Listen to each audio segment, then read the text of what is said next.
Dear student, today's lecture topic is Introduction to Code Optimization from Unit 5 of Compiler Design course. Book topic number is 10.1.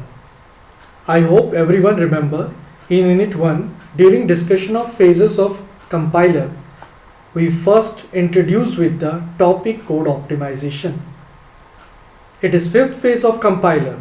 The input of this phase is intermediate code and output is optimized intermediate code that is being used by code generation, that is already learned in unit 4. That means we are eliminate or reduce some unnecessary code after analyzing the original intermediate code during the optimization. This phase is most important phase in synthesis analysis part of compiler design. An improved and optimized set of intermediate code help to increase the performance of output. In this unit, we learn different methodology to analyze the intermediate code and find the final optimized set, and also introduce with environment of runtime in later part of the unit 5. Now we recall the basic objectives of code optimization that we have learned in unit 1. If we consider the first point that is written in the slide, it familiar us that this phase output result a faster running machine code, and its objectives for better optimization of code are as follows. There are 4 points. First point says that the optimization must be in a correct way. It must preserve the meaning, the original meaning of the code. It doesn't change the code after optimization, means it always produces the desired output and it follow the desired algorithm. Next point says the optimization must improve the performance of many programs. Third point, the compilation time must be kept reasonable. It is most important. That means do not increase output time after optimization. So whatever the output is produced, it's not the lengthy one. And final one is the engineering effort required must be manageable. Here the engineering effort means what are the different methodology you have used to analyze the code and optimize it. That must not increase the compilation process time. If it increases the compilation process time, it causes delay in producing the output. So here is your learning by doing section. 2 questions are available. Before proceed further with video lecture, pause this video and write the answer in your copy and then play the video. I hope you write both the answer of learning by doing section. Now match your answer with the given slide. Here the first question is machine independent code optimization can be applied to. So there are 4 options: algorithm code, intermediate representation, runtime output and object code. Here the best suitable answer for this question is intermediate representation. Why? Algorithm code are written by the user. They can use the English language only. So there is nothing related to the machine. So it is a user oriented. Next one is runtime output. Runtime output is related to the execution part. So there is nothing relation with the machine independence. So it is a dependent one. Object code obviously generated after the compilation process. Again, it's a machine dependent. So independent is the intermediate representation. So it is during the compilation process. From this intermediate we generate the assembly code, which is a machine dependent. So first question, the answer is intermediate representation. Next one is machine dependent code optimization can be applied to. So there are again 4 options: source code, assembly code, micro instruction, algorithm code. Source code obviously again it's written in high level language, but until its compilation process completed, it will not able to execute in any machine.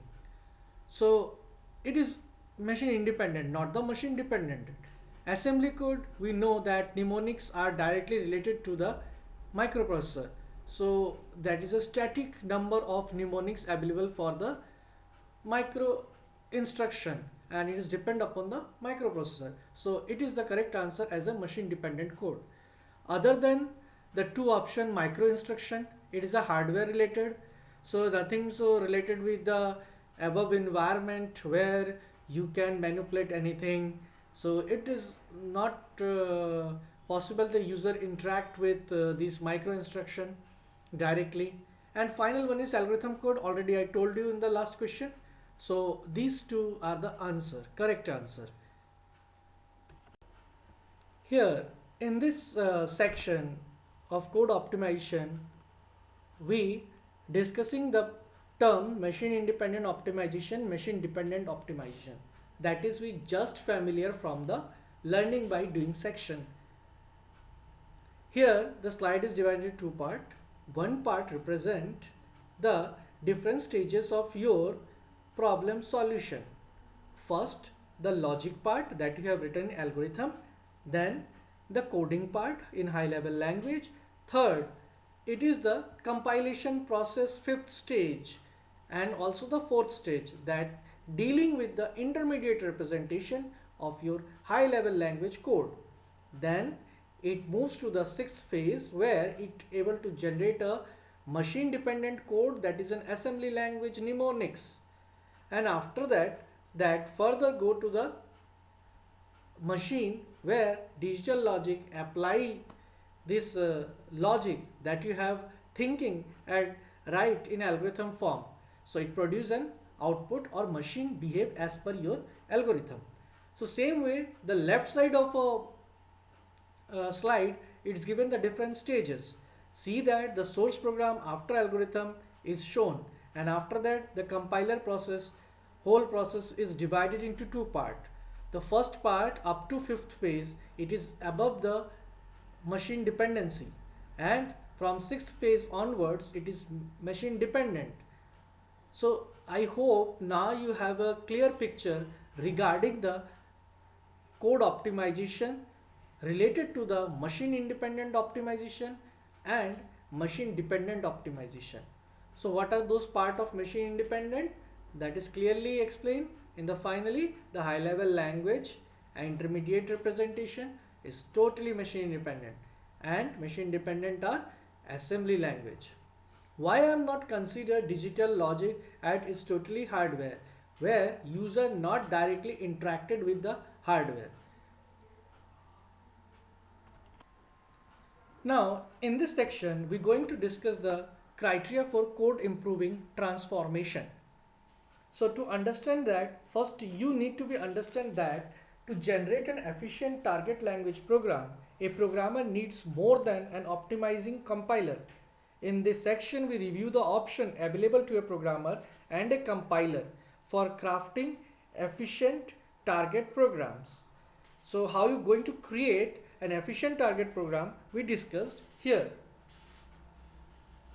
We also consider the representation of program on which transmission will be applied. So first three points we're going to learn related to the criteria for the code improving transformation. So first point is that a transmission must preserve the meaning of program. So you see the first point, and in blue color it is meaning is explained, and already I discussed in this video in the earlier part.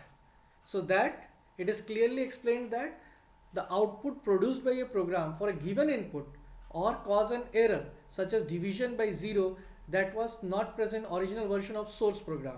So it explains clearly that if you lose the essence of original program due to optimization, causes damage the desired output and also damage the original algorithm.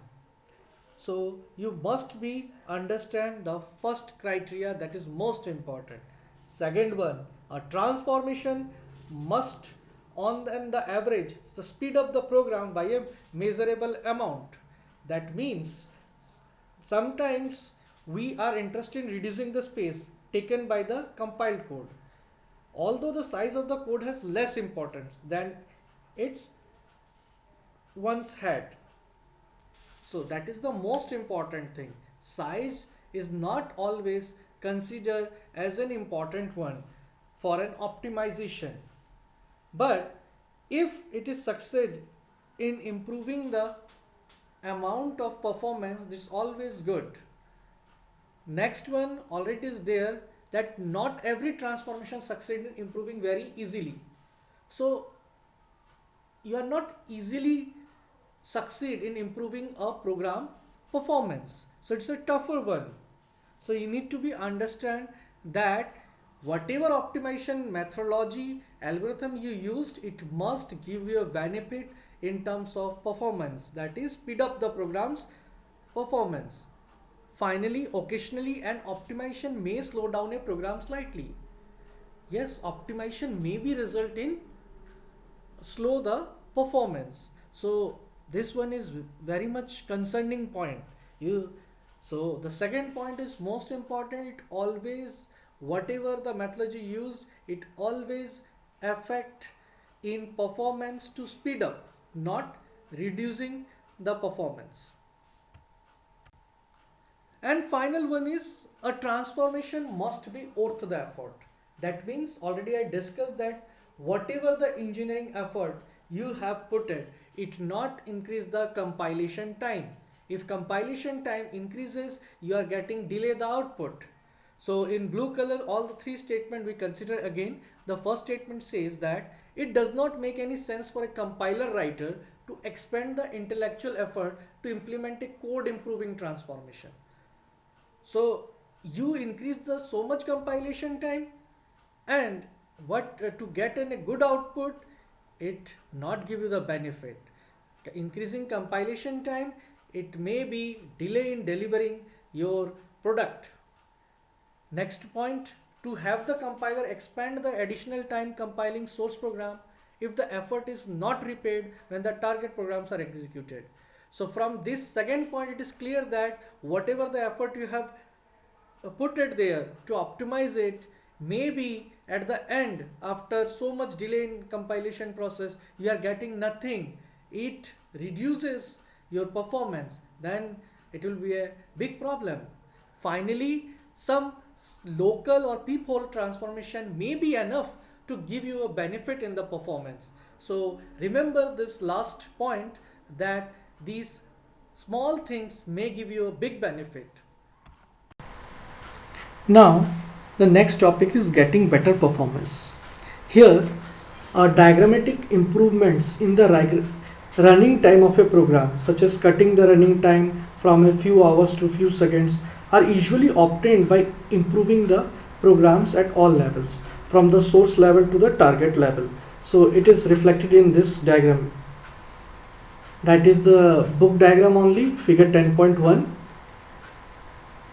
At each level, the available options fall between the two extremes of finding a better algorithm and of implementing a given algorithm, so that fewer options are performed. You can analyze this diagram. What you find, that source code, it usually written by user. Already I told you that you can change all the things, simply you change in your algorithm. But after it moves from front end, it moves to the intermediate code part, that is the synthesize part of a compiler. Here, compiler can improve its loop, procedure codes and address calculation. So here are the few sections where it can optimize. And then finally the code generator, whatever the optimized code it getting, it transferred to the assembly language, and this transformation helps to generate the target code. So in the target code, or you doing the generation of assembly code, here optimization can be possible in registers. What type of instruction can be select? Peephole transformation can be possible. So addressing mode is one of the thing. So these are the few areas where you can optimize. Now we discuss quick short program that is written in C language, and here we are not going to discuss that how we can improve its code or optimize its code, as there may be not be possible such kind of code improving transformation here in this source level. Maybe not possible, it is maybe a best algorithm, a best written also, but there will be a chance that at the level of intermediate language there is a new opportunity for code improvement which may be exposed. So that means intermediate language means the 3 address code what is generated after the intermediate code phase. So in that case we have an opportunity for improving the address calculation, especially in loops. Consider the 3 address code for determining the value of array AI. Already you have seen in the slide, it is written there in the while, and also the different parts of the code you see that an array A is used. So we can improve the address calculation, assuming that each array element takes 4 bytes. That means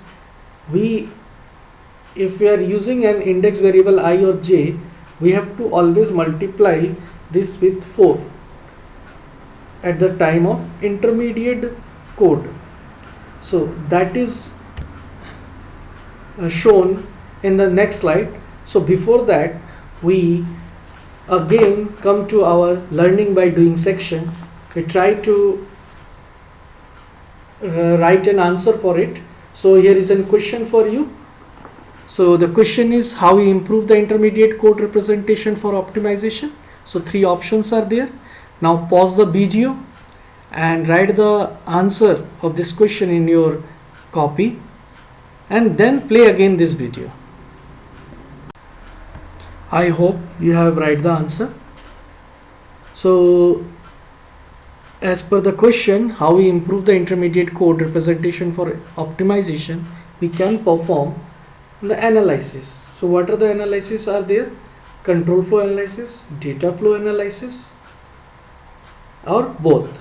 So if you only perform the control flow analysis, that is not possible to get an optimized one, but we perform the data flow also, then we get the optimized one. So both are required. So control flow means how we move from one basic block to another basic block. So arrow marks are there that you have learned in flow graph and basic block. So data flow means the inside the basic block there are number of codes are there. So how each of the consecutive statement, how the variables are behaving. So both analysis help us to get an optimized one. So C is the answer. Just a few minutes ago I am discussing the quick short algorithm. So that same algorithm is converted into 3 address code form, where I discussed that we can improve the address calculation, as I have considered that 4 bytes required to store a value in an array A. So I have to always 4 multiply with the index variable I or j. So if you forget, then again go through that quick short source code and just analysis that code with this 3 address code. Now the topic is an organization for an optimization compiler. So for that, this pictorial representation help you to understand the thing. Here it shows that the optimization performed with the help of control flow analysis, data flow analysis, and this final transformation results in optimization that you just answer in learning by doing section. So finally we get the output, and that help us to code generator to produce an assembly output. But this organization has some advantage also. So the operation needed to implement high level constructions are made explicit in the intermediate code, so it is possible to optimize them. So as you generate the intermediate code, you can this intermediate code you can manipulate, and you can change the position of this code or reduce some number of code, and analyzes the number of variables that you have written. So always there is an high chances of that you can optimize them. As intermediate code are independent of the target machine, so optimizer does not have to change much if the code generator is replaced by one for a different machine. So this is the second most advantage things. So now we finally move to the flow graph of that quickshot algorithm. So this is the flow graph for the quickshot algorithm. You have already generated the intermediate code, that is break down into the basic blocks, and basic blocks are collectively form the flow graph. So initially basic block B1 forms the initialization part. Same way the loop part started from the B2, and depend upon the algorithm process, there is an B4 if statement. The flow will be moved to either B5 or B6. So here the help of this flow graph, we can optimize many things. First of all, how this variable behave in the different basic blocks, you need to be understand that to be understand in the next section. The next section is the principal source of optimization, so we discuss in the next slide. So what are the place where we can optimize? So I'm going to take the same example, the same quickshot code and the intermediate code. So simply remember this thing, and again in the next lecture we start from here only. Here again the most important part, that if you have any question related to the topic that is just discussed in this video, simply feel free to write me in my official email ID, or you simply may ask the question in my live lecture during doubt clearance. Till then, happy learning.